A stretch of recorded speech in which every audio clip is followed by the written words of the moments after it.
لا حول ولا قوة إلا بالله العلي العظيم حسبنا الله ونعم الوكيل ونعم المولى ونعم النصير أعوذ بالله من الشيطان الرجيم بسم الله الرحمن الرحيم الحمد لله الذي أول بلا أول كان قبله والآخر بلا آخر يكون بعده والصلاة والسلام وتحية والإكرام على أشرف الأنبياء والمرسلين حبيب إله العالمين حبيب قلوبنا وطبيب نفوسنا وشفيع ذنوبنا مولانا أبي القاسم محمد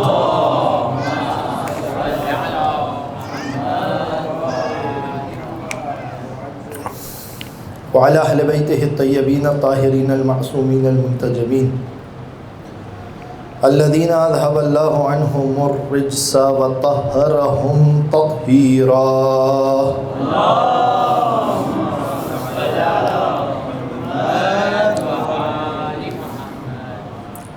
ولعنة الدائمة الباقية المستمرة على أعدائهم ومنكر فضائلهم وغاصب حقوقهم أجمعين أما بعد فقد قال الله الحكيم بسم الله الرحمن الرحيم تعيها أذن واعية. ایک درود پڑھ دیجئے محمد و آل محمد پر.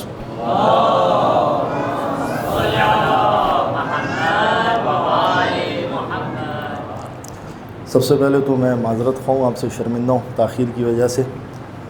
راستے کا حال آپ کے سامنے، تو اس وجہ سے کچھ تاخیر ہو گئی، انشاءاللہ معاف فرمائیں گے. امام محمد باقر علیہ الصلوۃ والسلام اللہم صلی علی محمد و آل محمد. اسی طریقے سے ایک روایت کے مطابق 5 ذی الحج جناب ابو ذر کی بھی شہادت ہے، اور پھر اس کے بعد امام زمانہ علیہ الصلوۃ والسلام سے منسوب یہ محفل. لہٰذا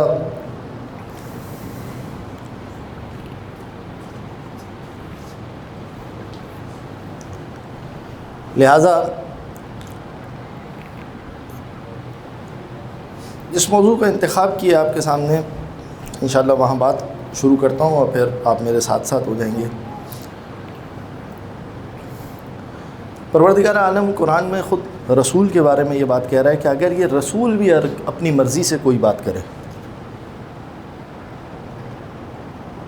تو ہم اسے بھی گریبان سے پکڑ دیں گے.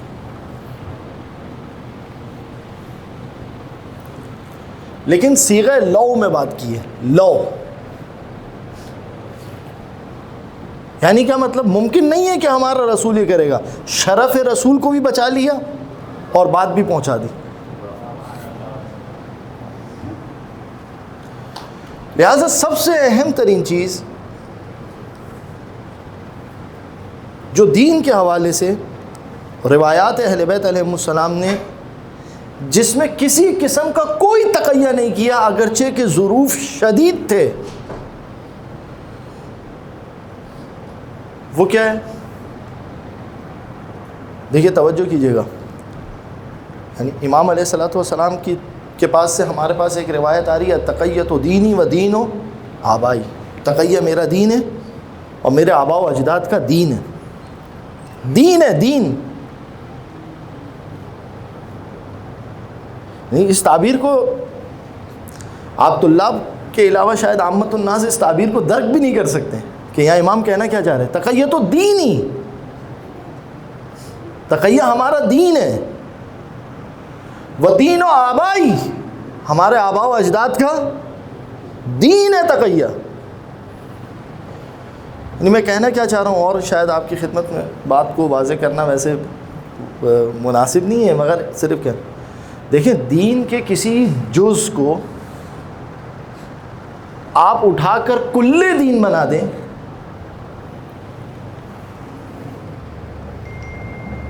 نماز کیا دین کا جز ہے، روزہ کیا ہے، حج، یہ ساری چیزیں مل کر دین ہے. مگر امام اسے کس انداز سے بیان کر رہے ہیں؟ تقیۃ الدینی. تقیہ کیا ہے؟ میرا دین ہے. شدید ترین ظروف ہے پانچویں امام کے دور میں، چھٹے امام کے دور میں، کہ جہاں پر غیروں کی فقہ کی تدوین ہو رہی ہے، اور اس فقہ کی تدوین کے اندر بنیادیں کس پر رکھی جا رہی ہیں؟ بنیادیں کس پر رکھی جا رہی ہیں؟ قیاس. بنیادیں کس پر رکھی جا رہی ہے؟ استحسان. بنیادیں کس پر رکھی جا رہی ہے؟ رائے پر. آپ جا کر دیکھیے قیاس کا پانچویں امام نے، چھٹے امام نے کھول کر مخالفت کی ہے، حتیٰ کہ جب ان کے ائمہ آئے کہ جو قیاس کے ذریعے سے امام علیہ الصلوۃ والسلام نے سامنے سوالات رکھے، مشہور و معروف قضیہ کا یہ بتاؤ اس میں غسل کیوں ہے، اس میں طہارت کیوں ہے؟ قیاس اصلاً اس کی کوئی گنجائش. یہ مقدمہ واضح میرا آپ کی خدمت میں.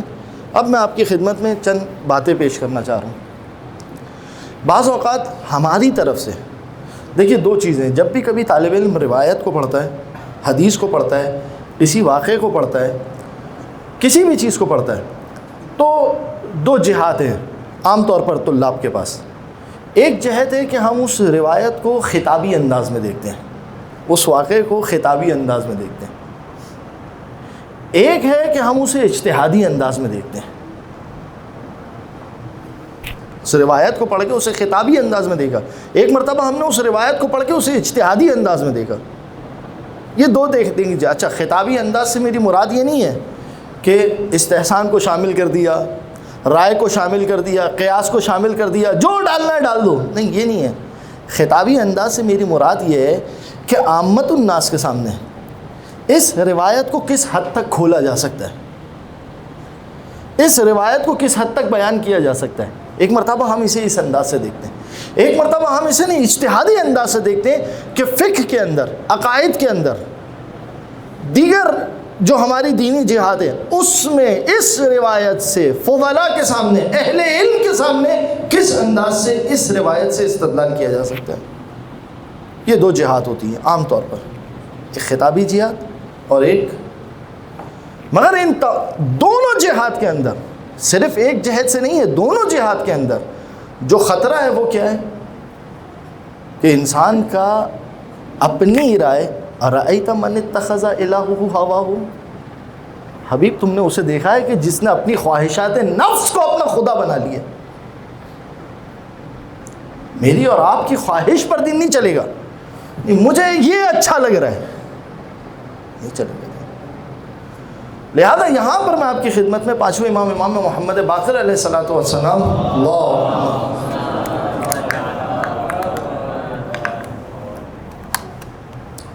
دو روایت کہ جو مصادر حدیث میں ملی، اگرچہ کہ چھٹے امام سے اور زیادہ سخت الفاظ کے ساتھ ملی، ان دو روایتوں کو آپ کی خدمت میں پیش کرنا چاہتا ہوں.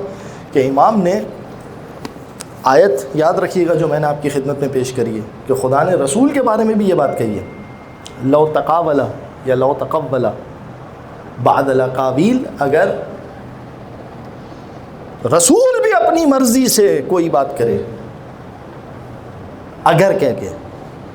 لہٰذا ائمہ علیہ السلام نے اس چیز کے اوپر سخت زور دیا اور گفتگو کی. پہلی روایت، دو روایتیں میں آپ کی خدمت میں، اگرچہ کہ چھٹے امام سے اس کی روایت بصائر الدرجات اگر آپ اٹھا کر دیکھیں تو بصائر الدرجات نے، صاحب بصائر الدرجات نے پورا ایک باب اس کے اوپر بنایا ہے کہ اس چیز کی شریعت کے اندر کسی قسم کی کوئی گنجائش. روایت، پہلی روایت جابر جوفی سے، ان ابو جعفر علیہ الصلوۃ والسلام مولا فرماتے ہیں واللہ، اللہ کی قسم، لو کننا نحدث الناس او حدثناہم برأینا، خدا کی قسم، خدا کی قسم، لو کننا نحدث الناس، اگر ہم لوگوں سے بات کریں، او حدثناہم برأینا، یا ہم ان سے اپنی رائے بیان کریں. تھوڑا میرے ساتھ رہیے گا، اس لیے کہ یہاں پر اتنا باریک مقام ہے نا تفریق کرنے کا. دیکھیں یہ میرا اور آپ کا ایک عقیدہ ہے، ما تشاءون الا ان یشاء اللہ، ان کی مشیت، ان کا ارادہ، اللہ کے ارادے کے علاوہ کیا کچھ اور ہے اہل بیت علیہ السلام کا ارادہ، خوب ان کا قول، خدا کے قول کے علاوہ کیا کچھ اور ہے؟ نہیں ہے۔ ان کا عمل، خدا کے عمل کے علاوہ کیا کچھ اور ہے؟ نہیں ہے۔ مگر پھر بھی امام کیونکہ خطرہ اتنا بڑا ہے، لو کی لغت میں بات کر رہے ہیں، لو کی لغت میں کیا فرما رہے؟ لو کننا نحدث الناس او حدثناہم برأینا، اگر ہم انہیں اپنی خواہش کے مطابق، اپنی رائے کے مطابق ان سے بیان کرتے، لَكُنَّ مِنَ الْحَالِكِينَ، تو ہم کیا ہو جاتے؟ ہلاک ہونے والوں میں سے ہو جاتے۔ میں پھر بار بار تکرار کر رہا ہوں اس لیے کہ یہ بات جو ہے نا محفوظ ہو رہی ہے، لو کی لغت میں بات ہو رہی ہے، لو اگر ایسا ہوتا، مگر کیا یہ ممکن ہے؟ نہیں، ممکن نہیں ہے، ٹھیک ہے۔ لَكُنَّ مِنَ الْحَالِكِينَ وَلَكِنَّا نُحَدِّثُهُمْ، پھر مولا اچھا پھر آپ کس اعتبار سے گفتگو کرتے ہیں لوگوں سے؟ وَلَكِنَّا نُحَدِّثُهُمْ بِآثَارِ عِندَنَا مِنْ رَسُولِ اللَّهِ، مگر کیونکہ ہمارے پاس رسول خدا سے آئے ہوئے وہ آثار موجود ہیں، يَتَوَارِثُهَا كَابِرٌ مِّن كَابِرٍ، کہ جو ہم نے میراث میں پائے ہیں اپنے بزرگوں سے، کابر یعنی جس کا شرف ہے، جس کی ایک منزلت ہو، کابر من کابر۔ اس کے بعد بڑا خوبصورت جملہ ہے، امام فرماتے ہیں کہ نَكْنُزُهَا كَمَا يَكْنُزُ هَؤُلَاءِ ذَهَبَهُمْ وَفِضَّتَهُمْ، ہم نے اس میراث کو ایسے محفوظ کیا جیسے اہل دنیا سونا چاندی محفوظ کرتے ہیں۔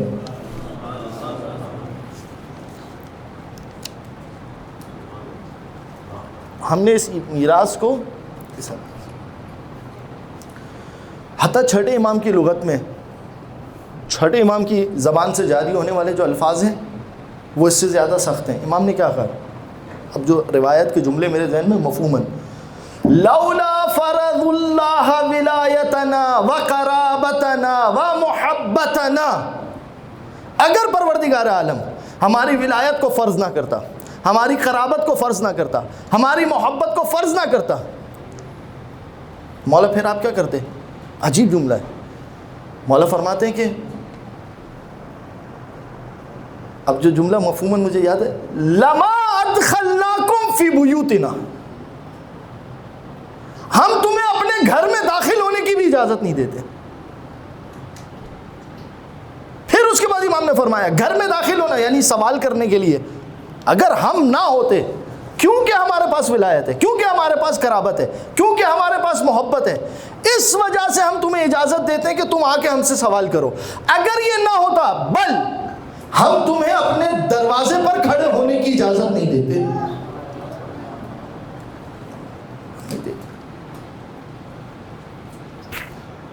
مگر کیونکہ اس نے یہ ولایت ہمیں عطا کی ہے اور ہماری زبان زبان وحی کی ترجمان ہے، اس وجہ سے ہم تمہیں اپنے پاس آنے کی اجازت دیتے ہیں، سوال کرنے کی اجازت۔ ایک درود پڑھ دیجئے محمد و آل محمد پر۔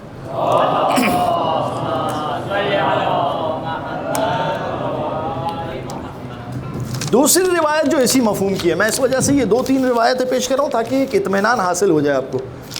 کل آپ کہیں گے پتہ نہیں یار مولانا نے جو روایت پڑھی ہے وہ ضعیف السند ہے، قوی الدلالہ ہے، یہ ہے یہ، لہٰذا ایک اطمینان حاصل ہو جائے گا آپ کو کہ یہ روایت 1-2 روایت نہیں ہے ہمارے پاس، کئی ساری روایت صاحب بصائر نے پورا ایک باب بنایا، دوسری جلد کی ابتدا کے اندر ہی اگر آپ دیکھیں گے تو یہ پورا باب جو ہے وہ صاحب بصائر نے، اور جا کے دیکھیے گا اس کہ ائمہ علیہ السلام نے شدید ترین گفتگو کی ہے اس مقام کے اوپر۔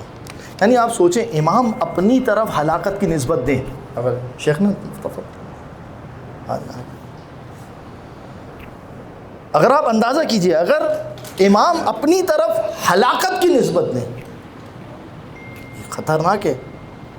لہٰذا دوسری روایت اسے سماعت فرما لیجئے، اس میں امام کس انداز سے گفتگو فرماتے ہیں،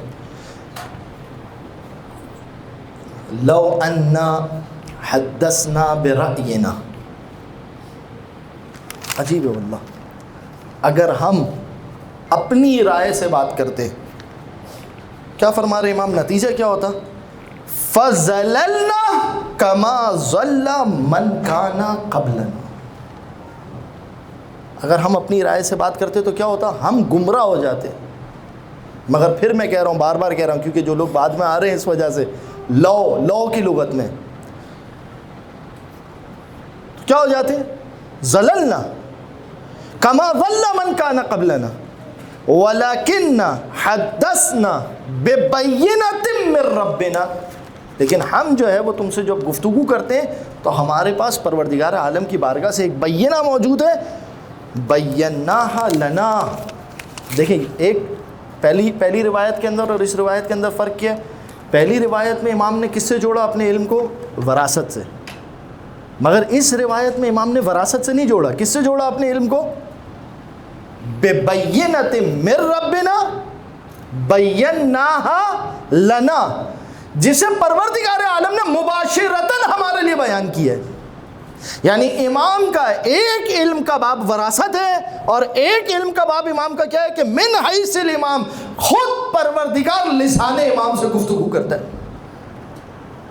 کہ امام ہے، بیناہا لنا، جو پروردگار عالم نے۔ اب آپ کو اگر اس کے اوپر مزید تفصیل چاہیے، اصول کافی کتاب حجت میں جائیں، کتاب حجت میں جا کر جو امام نے بات کی ہے ارواح کے اوپر، کہ ان کے پاس 3 ارواحیں ہوتی ہیں، ان کے پاس 4 ارواحیں ہوتی ہیں، ان کے پاس 5 ارواحیں ہوتی ہیں، ہم اہل بیت کے پاس ایک خاص روح ہوتی ہے، وہاں پر جو ہے وہ آپ کو اس کی تفصیل نظر آئے گی۔ یہی والی بات حشام کو بھی سمجھ میں نہیں آئی تھی۔ حشام واللہ مظلومیت ہے، اہل بیت ہے، بعض اوقات مطلب جب انسان پڑھتا ہے نا ایسا لگتا ہے بات بہت چھوٹی سی ہے۔ یہ جو حشام کی روایت ہے، امام نے کیا کیا تھا، امام نے فقط اتنا کہ حج ہو رہا ہے، امام نے کعبے کے پاس کھڑے ہو کر 3 جملے فرمائے رسول کی فضیلت میں، 1 جملہ فرمایا اپنی فضیلت میں۔ کیا پروردگار عالم کی حمد ہے، اس کا شکر ہے کہ اس نے ہمیں اس گھرانے نبوت سے جوڑا اور ہمیں اس نے اپنے لیے خاص کیا۔ حشام کے بھائی نے امام کے یہ کلمات سن لیے، حشام ابن عبد الملک، اس کے بھائی نے امام کے یہ کلمات سن لیے۔ جب یہ شیخ عباس قمی نے تفصیل کے ساتھ اس روایت کو لکھا ہے، اور واقعاً جا کے دیکھنا، یہ بعض اوقات دیکھیں فضائل کے اندر امام کی مظلومیت کا پہلو ڈھونڈیے، مظلومیت کے اندر امام کے فضائل کا پہلو ڈھونڈیے۔ عجیب و غریب ہے، بعض اوقات کی روایت ہمارے یہاں پر فقط فضائل کی جہت سے پیش کر دی جاتی ہے، مگر اس کے اندر امام کی مظلومیت کا پہلو دیکھیے۔ صرف امام نے یہ جملے کہے تھے، حشام کے بھائی نے سنے، جا کے حشام کو بتایا، حشام دمشق پہنچا، ادھر سے کارندے بھیجے، کہا کہ جاؤ باقر کو اور اس کے بیٹا جعفر کو قید کر کے لے آؤ۔ کیا ایسا اس کے اندر؟ جب وہاں پر پہنچے، روایت میں کہ 3 دن تک امام کو قید رکھا، چوتھے دن امام کو حشام کے سامنے پیش کیا گیا، اور پھر اس کے بعد وہ لوح لگی ہوئی ہے، اور اس کے بعد جو ہے وہ امام سے کہا جاتا ہے کہ آپ تیر اندازی کیجیے۔ امام نے کہا کہ ہمارا یہ کام نہیں ہے، تم کیوں ہمیں اس کام میں الجھانا چاہتے ہو؟ اس نے کہا نہیں، میں دیکھنا چاہتا ہوں کہ تمہارے پاس کتنا کمال ہے، تمہارے پاس کتنی فضیلت ہے۔ امام نے کہا اچھا۔ امام نے قوس لیا، کمان لی، تیر لیا، تیر کے پیچھے تیر، تیر کے پیچھے تیر، تیر کے پیچھے تیر، ایک ہی نشانے کے اوپر جب امام نے سارے کے سارے تیر پیوست کر دیے، حشام کی عقل اڑ گئی۔ کہا یہ کیسے ہو سکتا ہے؟ ایک مرتبہ پاس بلایا، توجہ کیجئے گا امام نے استدلال کہاں سے کیا، کہا کہ یہ آپ کے پاس کہاں سے آیا فن؟ امام نے تقیہ کیا، امام نے کہا مدینے میں بچے کھیلتے تھے تو اس زمانے میں ہم بھی، تمہیں پتہ ہے کہ اہل مدینہ کی عادت تھی، لہٰذا اس زمانے میں ہم نے بھی جو ہے وہ اس چیز کو سیکھا اور اس کے بعد ہم نے اسے ترک کر دیا۔ اس نے اپنا سوال نہیں روکا۔ اب چھٹے امام تو چھوٹے ہیں، ساتھ میں بیٹھے ہوئے، اس نے کہا کیا جعفر بھی یہ کام اسی طریقے سے کر سکتے؟ کہ جعفر بھی یہ کام اسی طریقے سے کر سکتے؟ امام نے کہا کہ الیوم اکملت لکم دینکم واتممت علیکم نعمتی ورضیت لکم الاسلام دینا. ہر چیز کہ جس کے کمال کو ڈھونڈنا ہو پروردگار عالم نے ہم اہل بیت کو عطا کر دی ہے. تیر اندازی کے اوپر امام نے استدلال کہاں سے کیا؟ کہاں سے استدلال کیا امام نے؟ الیوم اکملت لکم دینکم. یعنی اگر تیر اندازی بھی کبھی دین کا حصہ بن جائے گی تو کمال محمد و آل محمد کے پاس ملے گا. ہم محمد و آل محمد ہیں, ہم اس کا کمال رکھتے ہیں. امام نے یہاں پر استدلال کیا. چھٹے امام کہتے ہیں فظہر آثار الغضب علی وجہ حشام. حشام کے چہرے کے اوپر آثار غضب ظاہر ہوئے. واقعاً یہاں پر ایک بالکل باریک سا جملہ ہے, شیخ عباس قمی لکھ کر چلے گئے, لیکن جب میں پڑھ رہا تھا میں اس جملے کے اوپر گریا کرتا رہا. عجیب جملہ ہے. کا فہم ہوں, اسے کوئی کام آ گیا, میں اور میرے بابا, میں منزل مصائب پر نہیں ہوں مگر واقعاً روایت ہے ائمہ علیہ السلام کی مظلومیت. کہ میں اور میرے بابا کھڑے ہوئے تھے, حشام کو دیکھ رہے تھے, تک رہے تھے, اور وہ ہماری طرف توجہ نہیں کر رہا تھا. یہاں تک کہ ایک طویل وقت گزر گیا کہ ہم حشام کے سامنے اس طریقے سے کھڑے ہوئے تھے, حتیٰ کہ میرے بابا کے چہرے کے اوپر آثار غضب ظاہر ہوئے. میرے بابا نے ایک مرتبہ جب آسمان کی طرف دیکھا, جب میرے بابا کو غصہ آتا تھا تو میرے بابا یہ کام کیا کرتے تھے, اور حشام میرے بابا کی طرف ملتفت ہوا تو اس نے پھر ہم سے کہا کہ آؤ میرے برابر میں آ کے بیٹھ جاؤ. فصعد السریر, پھر میرے بابا سریر پر چڑھے. واتبعہ, میں نے اپنے بابا کی اتباع کی اور میں بھی جو ہے وہ جا کے بیٹھ گیا. اب حشام نے اپنے غصے کو ٹھنڈا کر کے ایک سوال کیا, توجہ کیجیے گا عزیزوں. میں کہا مجھے اگرچہ کہ ایک روایت اور آپ کی خدمت میں پیش کرنی ہے امام زمانہ سے جوڑنے کے لیے, دیکھیں اگر وقت ملا تو انشاءاللہ تعالیٰ وہ روایت پیش کروں گا, ورنہ جو ہے وہ اسی کے اوپر جو ہے وہ اکتفا کریں گے. جب اوپر آ کے بیٹھ گئے, کہاں تک ہے میرے ساتھ ساتھ متوجہ انشاءاللہ. ایک مرتبہ جب اس کا غصہ ٹھنڈا ہوا, اس نے سوال کیا, کہا کہ سوال دیکھیے گا, کیا ہم اور تم دونوں عبد مناف سے نہیں ہیں؟ امام نے کہا ایسا ہی ہے, ہم بھی عبد مناف سے, تم بھی. وَلَكِنَّ اللَّهَ اخْتَصَنَا بِسَرَائِرِ عِلْمِهِ, مگر پروردگار عالم نے ہمیں اپنے علم کے ان خزانوں کے لیے چنا ہے کہ جس سے خدا نے تمہیں محروم رکھا ہے. تو تمہارا گویا تمہارا عبد مناف سے ہونا, پوری توجہ کیجیے گا, یہ ہے نا سب, یہ نسل زہرا, پروردگار عالم نسل زہرا کو بابرکت کرے. مگر ائمہ علیہ السلام دیکھیں کس طرف توجہ دلا رہے ہیں. تمہارا عبد مناف کی نسل سے ہونا تمہیں ہمارے علم میں شامل, پوری توجہ عزیزو, توجہ جملہ سنیے گا, تمہارا عبد مناف کی نسل سے ہونا تمہیں ہمارے علم میں شامل, لیکن عجم سے اٹھ کے اگر ایک سلمان آ جائے اور ہمارے دروازے کے اوپر اپنی ریش مبارک سے جھاڑو لگائے تو امام فرماتے کہ ھذا من علمائنا.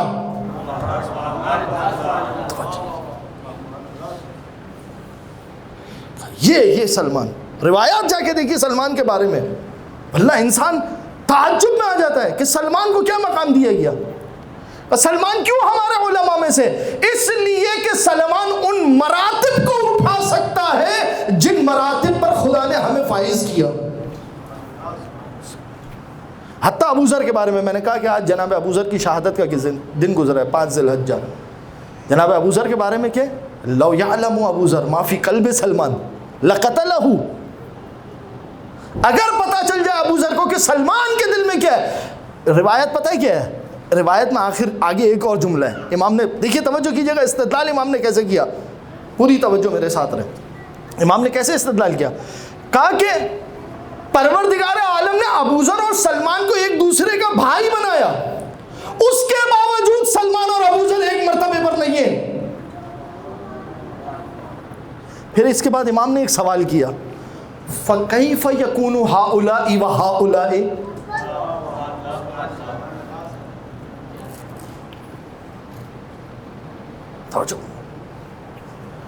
لہذا مقامات اہل بیت علیہ السلام معیر العقول ہے۔ اب اس نے جب غصہ ٹھنڈا ہوا، ہشام نے یہی سوال کیا امام سے، توجہ کیجئے گا، سوال پر غور کیجئے گا، امام نے جواب کیا دیا، جواب پر بھی غور کیجئے گا۔ اس نے سوال کیا، کہا کہ اچھا محمد تو سب کے لیے نبی تھے نا، اب نسبت تو فیل ہو گئی، کہا محمد تو سب کے لیے نبی تھے نا؟ امام نے کہا بالکل ایسا ہی ہے۔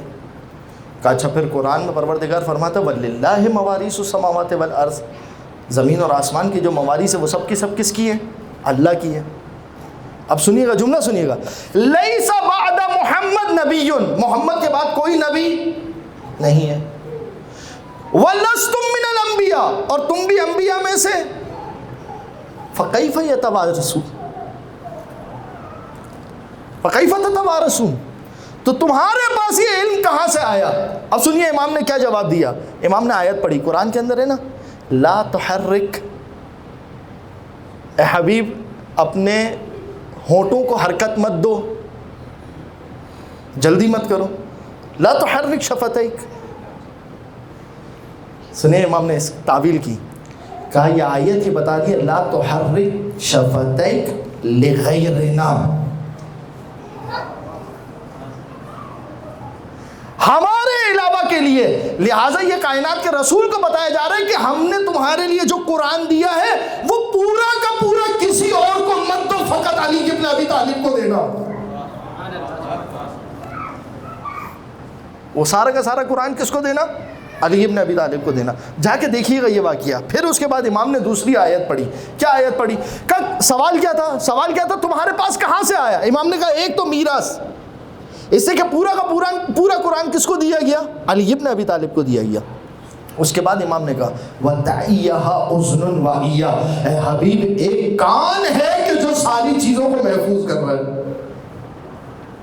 کہا اس کان کی اولاد ہم ہیں۔ ایک درود پڑھ دیجئے محمد و آل محمد پر۔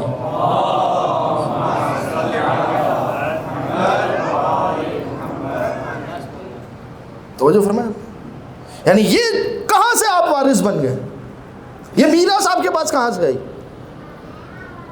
کیونکہ مقام امامت کو اصلا آپ اصول کافی دیکھیں، میں پھر کہہ رہا ہوں یہ مقام دانی ہے، یہ مقام دانی ہے، ورنہ آپ اصول کافی کی کتاب حجت کی روایت پڑھیں، امام کیا مطلب امام رضا علیہ السلام کی روایت پڑھیں، یہ لوگ گفتگو کریں گے امام کے اوپر، امام فرما رہے یہ لوگ گفتگو کریں گے امام کے اوپر، انہیں پتا بھی ہے امامت کیا ہے۔ پھر اس کے بعد امام فرماتے ہیں وَمَنزِلَةً ثَالِثَةً، پروردگار عالم نے ابراہیم کو امام بنایا منزلۃ ثالثۃ بعد النبوۃ والخلہ، اگر نبوت اور خلت سے آگے کا کوئی مقام ہے تو وہ مقام امامت ہے۔ یہ گفتگو کریں گے مقام امامت کے اوپر، لہٰذا یہ جو میں روایتیں آپ کی خدمت میں پیش کر رہا ہوں یہ مقام دانی ہے، ورنہ امام خود، قلب امام خود تعبیر نہیں ہے۔ واقعاً اگر ائمہ علیہ السلام تعبیر نہ دیتے تو ہم تعبیر بھی نہ کر سکتے۔ قلب امام خود تجلی الہی کا مرکز ہے، خود قلب امام۔ لہٰذا انسان، اب یہ سارا واقعہ جو ہشام کے ساتھ جو ہے وہ امام کا گزرا، وہاں پر امام نے یہ سارے کے سارے استدلالات کیے۔ ایک درود پڑھ دیے محمد و آل محمد پر۔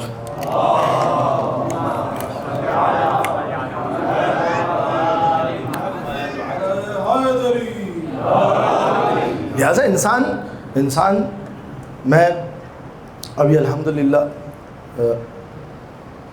مہد قرآن کریم اور احادیث شریفہ میں انہی جملوں کے ذریعے سے طلاب کے ساتھ مل کر ایک خدمت انجام دی۔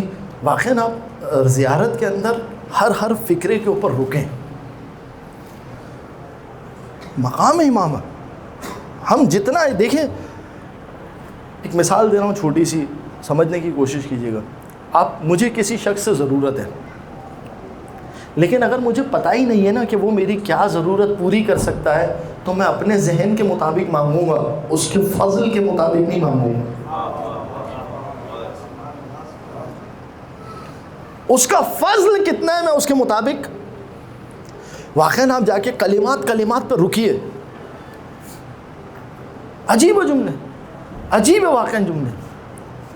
نہیں آپ سوچئے، ایک مرتبہ امام فرما رہے ہیں کہ روایات کے اندر کچھ کم کی لغت میں، کچھ ہی کی لغت میں، کچھ ہم کی لغت میں، کچھ نا کی لغت کے اندر عجیب و غریب جملے. کیا ہے؟ آپ ہی وہ سبب ہے کہ جس کے ذریعے سے زمین درخت کو پیدا کرتی ہے. جنگل پہاڑ کہتے ہیں نادے علی علی، ہم سب کی مشکلوں کو حل کرے مشکل کشائی نعرہ حیدری.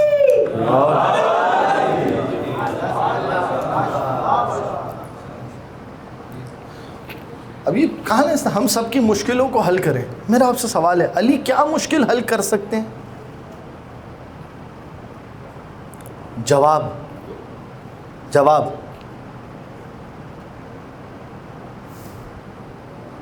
کون سی مشکل علی حل کر سکتے ہیں؟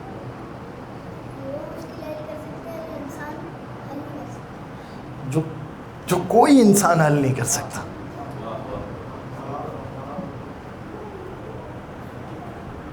انسان اگر ایک مادی انسان ہو نا، اس سے جا کے آپ پوچھیں سائنس آپ کے بچے کو یہ پڑھائے گی کہ آپ بیج ڈالو گے، بیج کے اوپر پانی ڈالو گے تو زمین سے درخت اگے گا. لغت مودت آپ کو پڑھائے گی، جب اہل بیت کا فضل ہوگا تو زمین درخت کو پیدا کرے گی.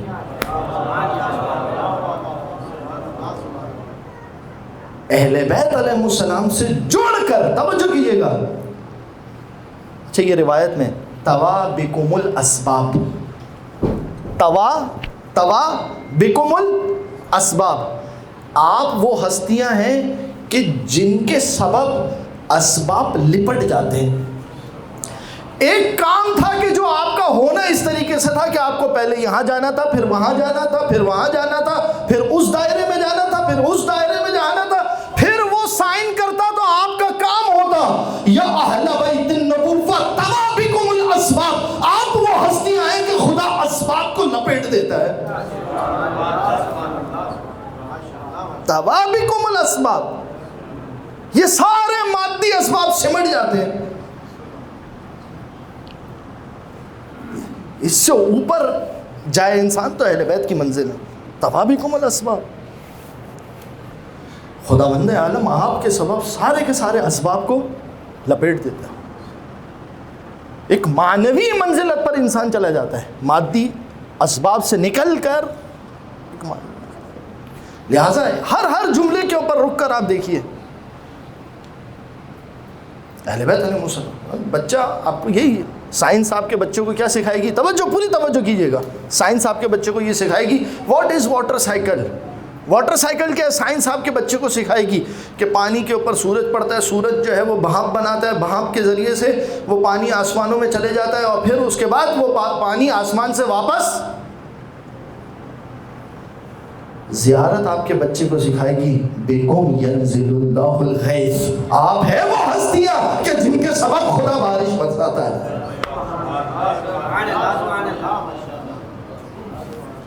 فرق کر رہے ہیں آپ؟ اب مجھے آپ بتائیے، میں اپنے بچے کو علی ابن ابی طالب کے جوار میں بیٹھ کر واٹر سائیکل کی ڈیفینیشن دوں یا بکم ینزل اللہ الغیث سکھاؤں؟ میرے بچے کی معرفت یہ ہونی چاہیے واٹر سائیکل، میرے بچے کی معرفت کیا ہونی چاہیے؟ بکم.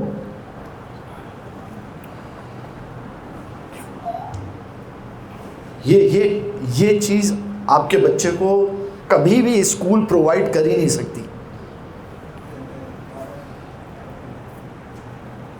یہ جس کو ہم کہتے ہیں نا اسباب خفیہ، اس دنیا کا عالم غیب کے ساتھ ایک تعلق، یہ میں نے چند مثالیں دے کر آپ کی خدمت میں واضح کی ہے. ورنہ بچہ اگر اہل بیت علیہ السلام کی یہ روایات، یہ زیارات، یہ حدیث نہ ہو، عالم فقط و فقط آپ کو عالم مادی نظر آئے گا، سارا کا سارا عالم فقط و فقط آپ کو عالم مادی نظر آئے گا. وہ خزانے کہیں بھی نظر نہیں آئیں. بس عزیزوں میں وقت ویسے ہی بہت لے چکا، اگرچہ کہ کچھ جملات کے اوپر میں چاہ رہا تھا کہ لہٰذا جب تک پروردگار عالم نے جب تک مجھے اور آپ کو توفیق دی ہے کہ ہم نجف اشرف میں، ایک واقعہ میں بار بار پڑھتا ہوں، اور واقعہ کیا تھا، وہ فقط ایک حبشی تھا، وہ کائنات روز صبح جاتا تھا، علی ابن ابی طالب کو دیکھتا تھا. توجہ کیجیے گا، اسے اور کچھ نہیں. کافی کے اندر ایک اور رسول خدا کی روایت ہے، رسول خدا اس کے پاس گئے اس کے مرنے کے بعد. وہ روایت عجیب ہے، واقعاً وہ بھی روایت عجیب ہے. وہ آتا تھا، یہ بیچارے بدو تھے، یہ رسول خدا سے محبت کرتے تھے، مگر رسول خدا کو ایک عظیم ہستی سمجھتے تھے، اس لیے رسول خدا کے قریب نہیں آتے تھے. وہ یہ سمجھتا تھا کہ میں رسول خدا کے قریب جاؤں گا رسول خدا ڈسٹرب ہوں گے. تو یہ آتا تھا دور سے، کافی میں روایت موجود ہے، یہ آتا تھا دور سے، رسول خدا کو دیکھتا تھا اور دیکھنے کے بعد رسول خدا کی زیارت کر کے چلا جاتا تھا. روایت کا جملہ یہ ہے کہ ایک دن یہ آیا تو کائنات کے رسول نے فتطولا، رسول خدا نے اپنے آپ کو لمبا کیا، لمبا کر کے، کیونکہ وہ دیکھ نہیں پا رہا تھا، رسول خدا نے اپنے آپ کو تھوڑا سا کھینچ کے لمبا کیا. اس نے رسول خدا کو دیکھا، چلا گیا. جب گیا پھر رسول کو دیکھنے کی محبت دل میں پیدا ہوئی، واپس پلٹ کر آیا. جب شام میں ملا تو کائنات کے رسول نے کہا کہ تم کیوں آج 2 مرتبہ مجھے دیکھنے کے لیے آئے تھے؟ پوری توجہ کیجیے گا، پوری توجہ کیجیے گا عزیزوں، میرا تھوڑا سا ساتھ دیجیے گا. کہا رسول خدا نے پوچھا کیوں آج تم مجھے دوسری؟ اس کا مطلب یہ ہے کہ اگر کوئی ان سے محبت کرے تو یہ پوچھتے ہیں کہ دوسری مرتبہ کیوں آئے تھے.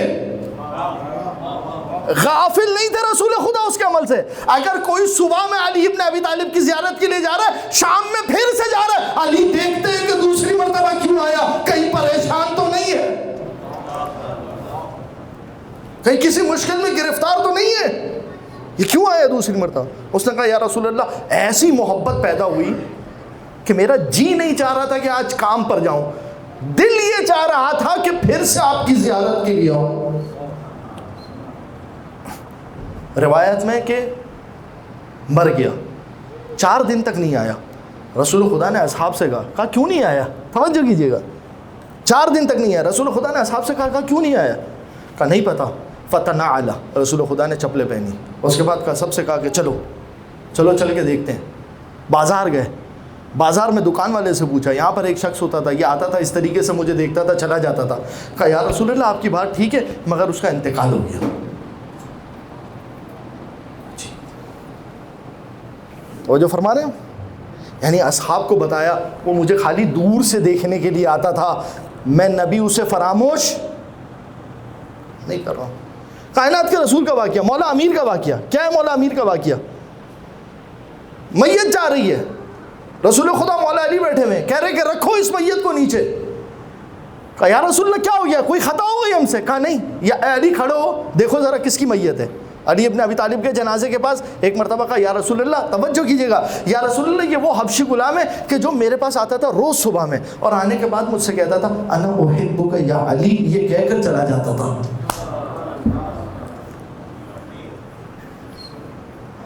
نحن نحبک یا علی، انا احبک یا علی، بس یہ ایک جملہ، انا احبک. کیا ہے اس کا ترجمہ کر؟ یا علی میں آپ سے محبت کرتا ہوں، یا علی آئی لو یو یا علی. بس نہیں کوئی زیارت امین اللہ نہیں پڑھتا تھا، السلام علیک یا امیر المومنین، السلام علیک یا علی ابن ابی طالب. نا انا احبک یا علی. علی دیکھو کون ہے؟ کہ یا علی وہی ہے، یا رسول اللہ یہ وہی ہے. 3 مرتبہ پوچھا وہی ہے. کہا اس کے جنازے کو باہر نکالو. حبشی تھے، کہنے لگے یا رسول اللہ کوئی غلطی ہو گئی؟ کہا نہیں، یہ علی کا چاہنے والا تھا، محمد خود غسل دیں گے. دیکھیے گا روایت طویل روایت ہے. عبد اللہ ناصر مقالم شیرازی نے اپنی کشکول کتاب کشکول کے اندر اس روایت کو لکھا ہے، اور اس کے علاوہ دوسرے مقامات کے اوپر بھی آپ کو یہ روایت ملے. کیا محبت اہل بیت.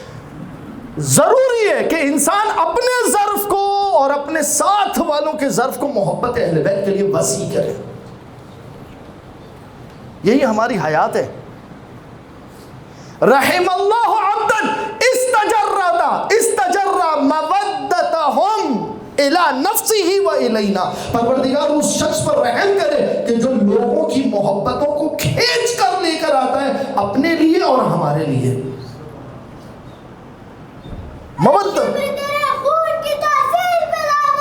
بے شبہ. ایک نعرہ لگاؤ, نعرہ حیدری لگاؤ. یا علی رحم اللہ عبدا استجر.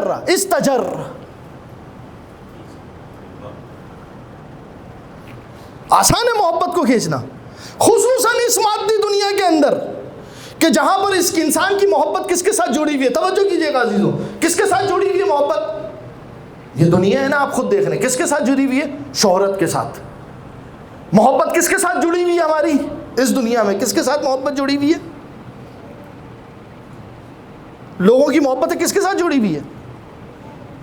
پیسے کے ساتھ, گاڑی کے ساتھ, گھر کے ساتھ, بنگلے کے ساتھ, قصر کے ساتھ, راتب کے ساتھ, فلانے کے ساتھ, فلانے کے ساتھ.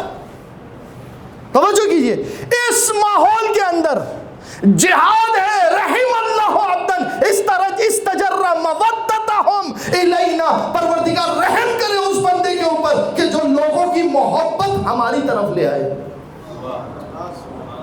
آسان کام نہیں ہے, آسان کام نہیں ہے. اس دور ظلمت کے اندر لوگوں کی محبت کا مرکز اہل بیت کو بنانا, اس دور ظلمت کے اندر لوگوں کی محبت کا مرکز امام زمانہ کو بنانا. ہر چیز تو تمہیں یاد ہے, تمہیں تمہارا زمانے کا امام بھی یاد ہے, یاد ہے تمہیں تمہارا زمانے کا امام. یہ آسان کام نہیں ہے, اور یہ نہیں ہو سکتا جب تک آپ معارف اہل بیت کی طرف توجہ نہ کریں. اہل بیت علیہ السلام نے چھوٹی چھوٹی چیزوں پر, یہ آسان نہیں ہے. بعض اوقات انسان سوال کرتا ہے نا, بعض اوقات ہم بھی سوال کرتے ہیں, ارے اتنی سی بات, اتنا دور سے آتا تھا, خالی رسول خدا کو دیکھتا تھا, دیکھ کر چلا جاتا تھا.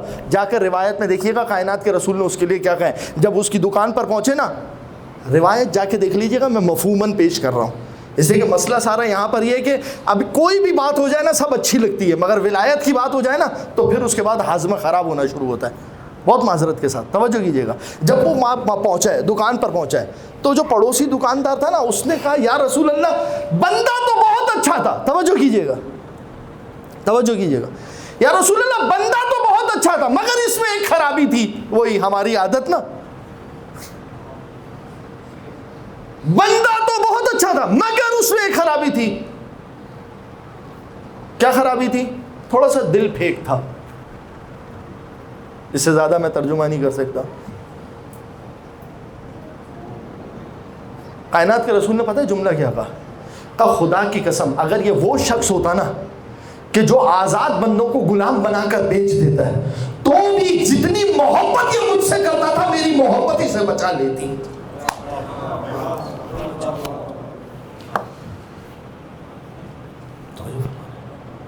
مولانا یہ کیسے ہو گیا؟ کیا آپ لوگوں کو گناہوں پہ دعوت دے رہے ہیں؟ نہیں, مشکل ہمارے ذہن کی ہے.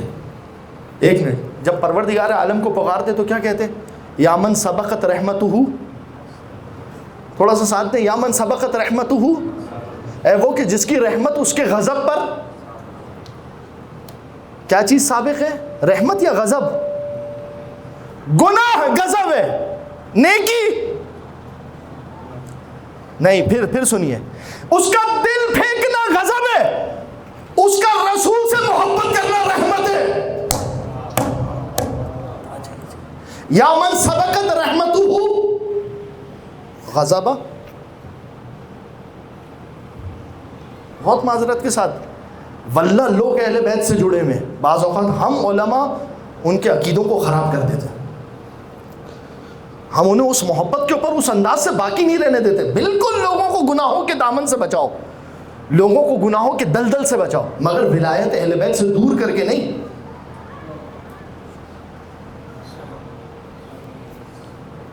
مقام اہل بیت کو کم کر کے نہیں. اب یہ خود ایک موضوع ہے کہ اس انداز سے کیوں دروازہ کھلا رکھنا. اب چھوٹی سی بات, بس میں اس کو مختصر کر رہا ہوں اور اس کو ختم منزل مسائل کی طرف جا رہا ہوں. تو صرف ایک, مجھے آپ یہ بتائیے, معاشرے میں ایک عالم دین ہے, 2 عالم دین ہیں. ایک عالم دین ایسا ہے کہ ایک بچہ مدرسے میں غلطی کرتا ہے, اسے پہلے دن ہی مدرسے سے نکال دیتا ہے. ضرورت ہی نہیں ہے تمہارے اس مدرسے میں آنے کی, آئے کیوں دیتے ہو یہاں پر, تم یہ, تم وہ, تم فلانا, تم. توجہ کیجیے گا میری طرف. دوسرا ایک عالم دین ہے کہ نہیں, اس کا طریقہ کار کیا ہے, اگر غلطی کرتا ہے تو اس سے کہتا ہے کہ کوئی مسئلہ نہیں ہے, تمہاری اس غلطی کے ازالے کے لیے ایک دروازہ موجود ہے. معاشرے میں کس کو قبول کیا جائے گا؟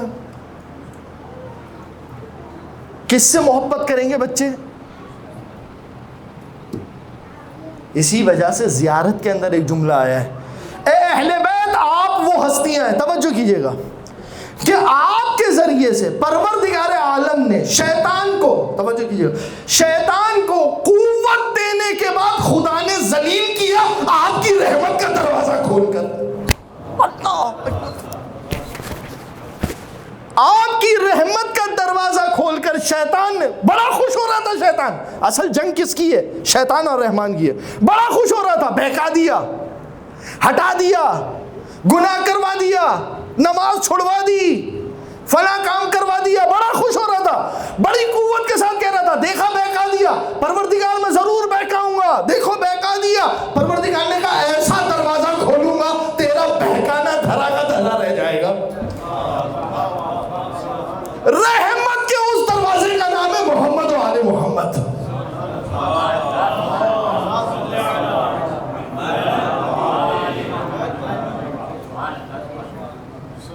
ایک مل کر درود پڑھ دیجئے, محمد و آل محمد.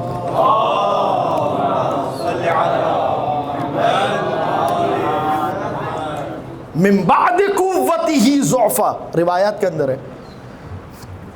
کس میں آیا؟ آپ لوگوں کی اس میں آیا, بنا میں آیا یا بکم میں آیا؟ بنا میں آئے نا, بنا ہمارے ذریعے سے.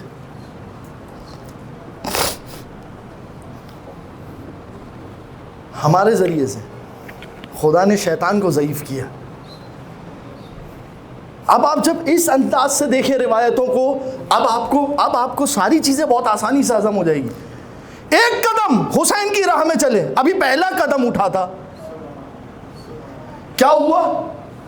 کَیَوْمٍ وُلِدَتْهُ أُمُّهُ, ایسا ہو گیا کہ جیسے اس کی ماں نے اسے آج ہی پیدا کیا ہو. توجہ, اصل یاد ہے نا کلیہ, جو میں نے آپ کی خدمت میں کلیہ دیا وہ یاد ہے نا؟ کیا کر رہا ہے پروردگار؟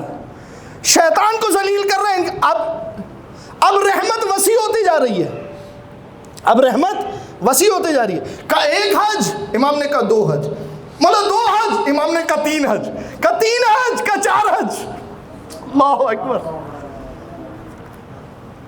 کیوں؟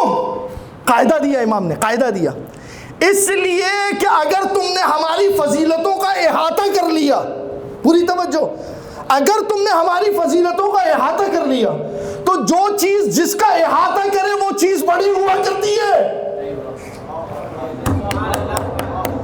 جو چیز جس کا احاطہ کرے تو کیا چیز بڑی ہے؟ ظرف بڑا ہے یا وہ چیز بڑی ہے؟ لہٰذا تم ہماری فضیلتوں کو احاطہ ہی نہیں کر پاؤ گے تاکہ ہماری فضیلت قیامت تک بڑی رہے. اسی لیے جب اس نے آ کے کہا 1 حج, امام نے کہا 2 حج, امام نے کہا 3 حج, امام نے کہا 4, کرو احاطہ, لاؤ اپنے ادراک میں, نہیں لا سکتے. لہذا انسان مختلف اینگل سے, مختلف ڈائمنشن سے, مختلف جہات سے, مختلف اطراف سے اہل بیت کے فضائل کو دیکھے, پھر جا کے یہ سینہ, یہ دل اہل بیت کے فضائل کو قبول کرتا ہے. پھر جا کے یہ ظرف اس مقام پر جا کر پہنچتا ہے. ایک دن ہمارے استاد گفتگو کر رہے تھے, کتنی بیماریاں ایسی ہیں کہ جو انسان سمجھتا ہے کہ میں جسمی طور پہ بیمار ہوں. کیا سمجھتا ہے؟ مگر حقیقت میں اس کی روح بیمار ہوتی ہے اہل بیت کے فضائل میں کوتاہی کرنے کے سبب۔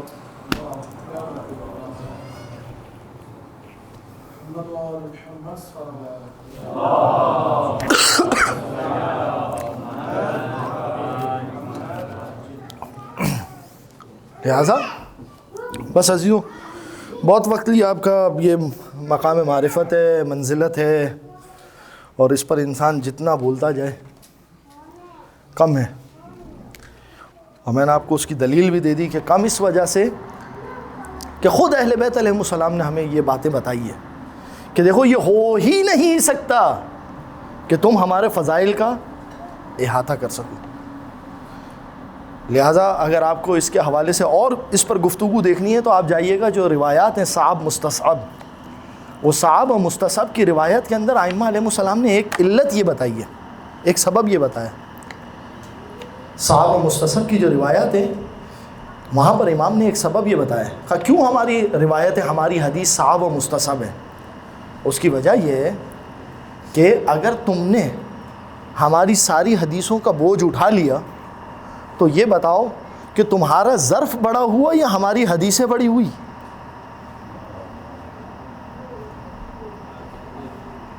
توجہ فرما رہے ہیں آپ؟ تمہارا ظرف بڑا ہوا یا ہماری حدیثیں؟ ہماری حدیثیں یا تمہارا ظرف؟ توجہ کیا ہو؟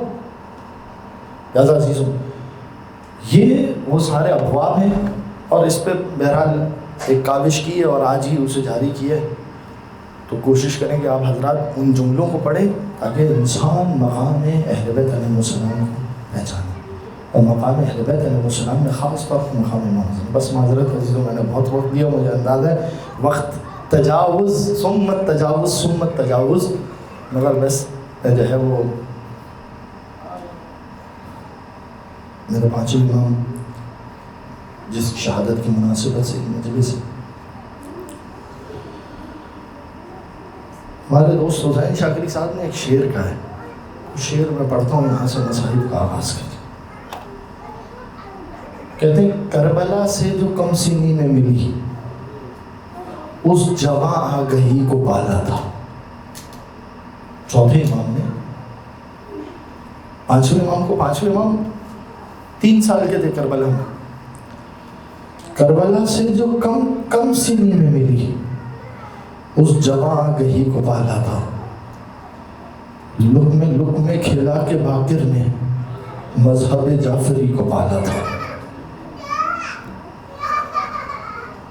پانچویں امام مظلومیت ہے، پانچویں امام کی مظلومیت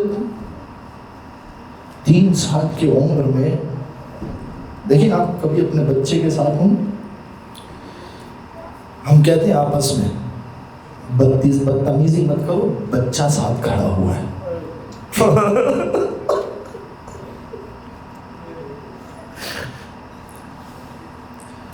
بعض اوقات سوشل میڈیا کے اوپر کوئی کلپ آ جاتا ہے تو ٹائٹل ڈالتے ہیں، بچی کے سامنے باپ کو تھپڑ مارا گیا۔ 3 سال کا امام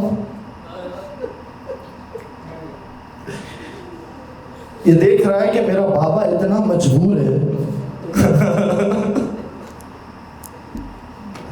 اجرکم علی الزہرا، 3 سال کی عمر میں، کہ میرا بابا اتنا مجبور ہے کہ جب اس کی بہن سکینہ کو تماچا مارا جاتا ہے اور جب وہ حسرت سے اپنے بھائی کی طرف دیکھتی ہے تو میرا بابا کچھ کر نہیں سکتا۔ بچپنے میں میرا 5واں امام یہ مظالم دیکھ رہا ہے، میرا بابا اتنا مجبور ہے، میرا بابا اتنا مجبور ہے کہ جب میرے بابا کو توق کے ذریعے سے کھینچا جاتا،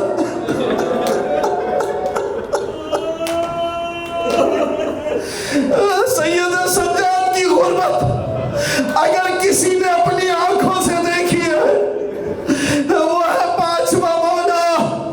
ارے میرا بابا اتنا مجبور، میں نے اسی لیے یہ جملہ پڑھا تھا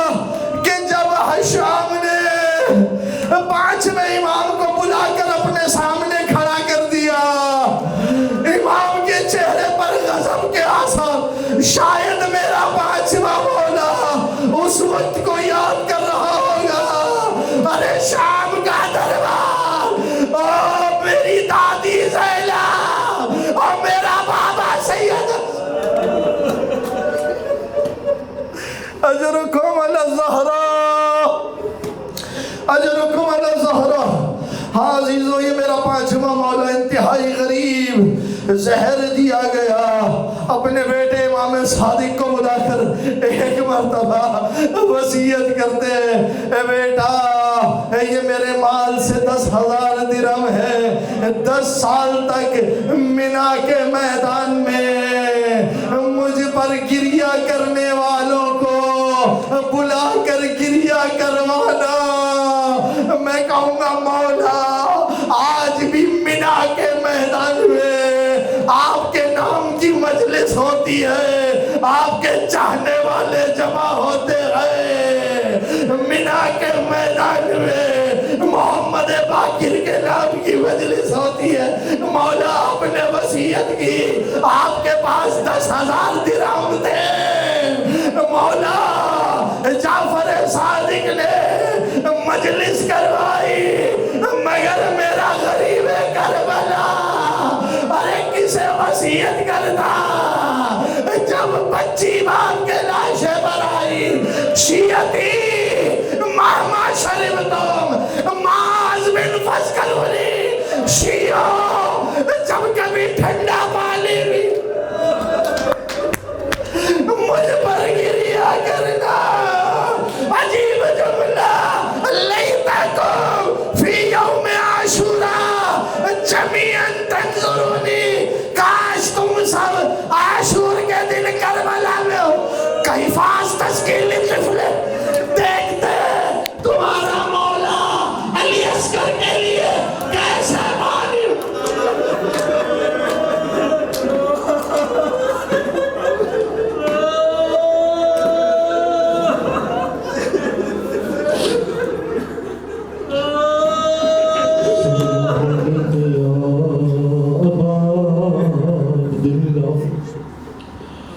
وعلى الأرواح التي حلت بفناء مل کر میرے ساتھ، السلام على الحسين وعلى علي بن وعلى أولاد الحسين